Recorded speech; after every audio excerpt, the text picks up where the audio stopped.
नमस्कार, मैं रचना शर्मा। चढ़ती कला टाइम टीवी देख रहे हैं सभी दर्शकों का स्वागत करती हूं। आप देख रहे हैं हरियाणा के समाचार। समाचारों की शुरुआत से पहले एक नजर आज की मुख्य सुर्खियों पर।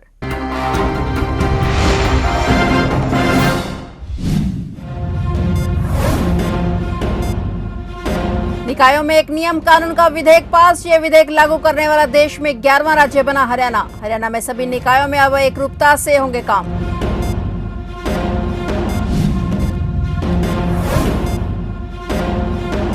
राज्यसभा सांसद रणदीप सिंह सुरजेवाला ने दिया बड़ा बयान। बोले 1 लाख करोड़ मिलेंगे तो हरियाणा छोड़ देगा चंडीगढ़ पर दावा। चंडीगढ़ को लेकर चली राजनीतिक बहस के बीच बोले कांग्रेस राष्ट्रीय महासचिव। एजेंटों के 13 ठिकानों से मिला 4 करोड़ 68 लाख कैश। 14 करोड़ 49 लाख के सोने और चांदी के बिस्किट बरामद। तलाशी अभियान में ईडी को मिली बड़ी सफलता।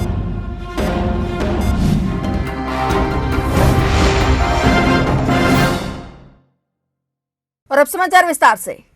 हरियाणा में अब सभी निकायों, नगर निगम, नगर परिषद और नगर पालिका में एकरूपता से काम होंगे। एक नियम कानून होंगे और हरियाणा नगर निकाय विधेयक 2025 विधानसभा के शीतकालीन सत्र में पास हो गया है। यह विधेयक लागू करने वाला हरियाणा देश में 11वां राज्य बन गया है। नए विधेयक से सभी निकाय संस्थाओं को आय के स्रोत बढ़ाने के लिए कर और शुल्क में बढ़ोतरी और कटौती की शक्ति भी मिली है। नगर निकाय अपराधों की सुनवाई के लिए नगर निकाय न्यायाधीश की नियुक्ति की जाएगी और बिहार, राजस्थान, केरल, झारखंड, त्रिपुरा, मणिपुर, मेघालय, मिजोरम, नागालैंड और सिक्किम में सभी नगर निकाय एकल अधिनियम के अधीन संचालित हैं। कांग्रेस के विधायक भारत भूषण बत्रा और आदित्य सुरजेवाला ने इस बिल पर चर्चा की मांग की और कहा कि इसे जल्दबाजी में लागू न किया जाए। हरियाणा विधानसभा में शीतकालीन सत्र के दूसरे दिन 7 और विधेयक प्रस्तुत किए गए। चर्चा के बाद 8 विधेयक पास हो गए।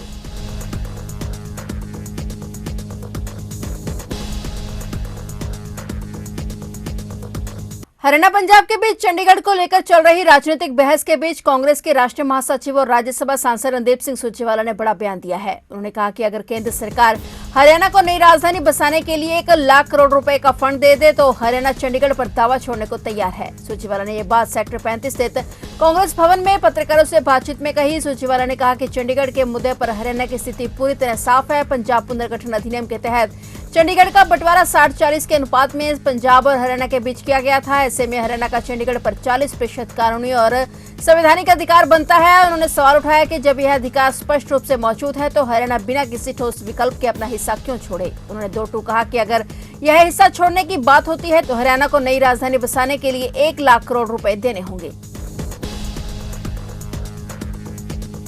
अमेरिका ने पिछले दिनों डंकी रूट से हरियाणा और पंजाब के लोगों को डिपोर्ट किया था और दोनों प्रदेशों को पुलिस ने इनमें विभिन्न धाराओं में प्राथमिकी भी दर्ज की थी। ईडी की जालंधर क्षेत्रीय कार्यालय ने विभिन्न प्राथमिकी के आधार पर जांच शुरू की थी और ईडी को अमेरिका में डंकी रूट भेजकर मनी लॉन्ड्रिंग मामले में हरियाणा, पंजाब और नई दिल्ली में 13 स्थानों पर तलाशी अभियान में बड़ी सफलता मिली है। ईडी की यह तलाशी 18 और 19 दिसंबर को 2 दिन तक चली। टीम ने धन शोधन निवारण अधिनियम 2002 के प्रावधानों के तहत इस दौरान 4 करोड़ 68 लाख रुपए नगद, लगभग 8 करोड़ 7 लाख रुपए मूल्य के 5.9 किलोग्राम सोने के बिस्किट, 2,70,000 रुपए मूल्य के 20 ग्राम सोने के सिक्के और लगभग 6 करोड़ 42 लाख रुपए के मूल्य के 313 किलोग्राम चांदी के बिस्किट के साथ साथ कई डिजिटल उपकरणों और विभिन्न आपत्तिजनक रिकॉर्ड और दस्तावेज भी बरामद किए गए हैं। इसके अलावा तलाशी के दौरान विभिन्न परिसरों से 50 से अधिक तृतीय पक्षों के मूल पासपोर्ट भी बरामद किए गए हैं, जिनकी जांच जारी है। और ईडी की जांच में सामने आया है कि विभिन्न एजेंट और उनके सहयोगी भोले वाले लोगों को अमेरिका में कानूनी रूप से भेजने के बहाने ढकते थे और इसके लिए मोटी रकम वसूलते थे। इस मामले में ईडी ने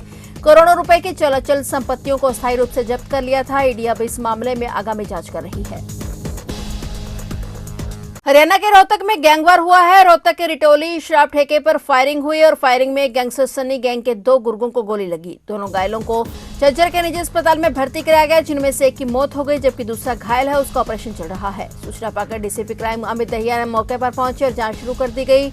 घायलों को जो युवक अस्पताल लेकर पहुंचे थे वह फरार बताए जा रहे हैं। वहीं रोहतक क्षेत्र में 2 कुख्यात गैंगों के बीच हुई गैंगवार ने पूरे इलाके में सनसनी फैला दी है। जानकारी के मुताबिक रोहतक क्षेत्र में दोनों गैंगों के बीच अचानक हिंसक झड़प हो गई और इस गैंगवार में एक गैंग का एक सदस्य गंभीर रूप से घायल होकर रोहतक पीजीआई में भर्ती कराया गया। वहीं दूसरे गुट के 2 सदस्यों को इलाज के लिए झज्जर के ऑस्कर हॉस्पिटल लाया गया। यहां पहुंचने पर चिकित्सकों ने एक सदस्य को मृत घोषित कर दिया जबकि दूसरे घायल का इलाज जारी है। गैंगवार की सूचना मिलते ही झज्जर पुलिस के आला अधिकारी ऑस्कर हॉस्पिटल पहुंचे और स्थिति का जायजा लिया। अस्पताल परिसर में सुरक्षा बढ़ा दी गई ताकि किसी भी तरह की अग्रिम घटना से बचा जा सके। पुलिस घायलों से पूछताछ करने के साथ साथ घटना से जुड़े अन्य तथ्यों को भी खंगाल रही है।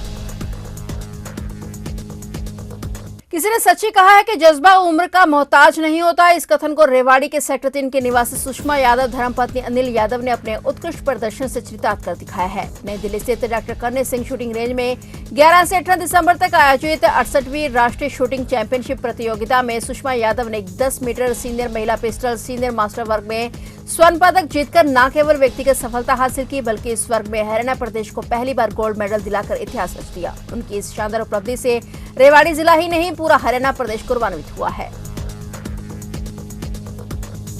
हरियाणा के कैबिनेट मंत्री अनिल विज ने विपक्ष के बयानों को लेकर उन पर पलटवार किया। वहीं उन्होंने कल करनाल में हुए बस हादसे को लेकर कहा कि इस हादसे में जांच के आदेश जारी कर दिए गए हैं और अभी यह आदेश जारी किए गए थे कि 60 से ज्यादा स्पीड पर बसें नहीं चलाई जाएंगी। अगर हादसे की वजह ओवर स्पीड हुई तो इस मामले में उचित कार्रवाई की जाएगी। उसकी मैंने जांच के आदेश दे दिए हैं क्योंकि हमने एडवाइजरी जारी की हुई है कि धुंध में 60 किलोमीटर की स्पीड से ज़्यादा गाड़ी ना चलाई जाए।